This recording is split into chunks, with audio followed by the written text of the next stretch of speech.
جنوب کربلا میں واقع مقام قطارہ امیر المومنین علیہ السلام، جہاں پہ ایک تفریحی مقام بھی ہے اور ساتھ ساتھ میں زیارتی مقام بھی ہے، جہاں پہ ایک چشمہ ہے اور اس چشمے سے لوگ پانی پیتے ہیں۔ مقامی لوگوں کا عقیدہ ہے کہ اس پانی میں شفا ہے۔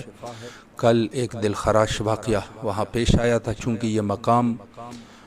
ٹیلوں کے درمیان ہے اور وہاں سے ایک بہت بڑا ٹیلا اس مکان پر گرا، اور اس مقام پہ تقریباً 6 اموات کی رپورٹ آ چکی ہے کہ 6 لوگ اس میں شہید ہو چکے ہیں، اور اس میں سے 2 بچے بھی شامل ہیں جو کہ اس کے ٹیلے کے نیچے دب گئے تھے،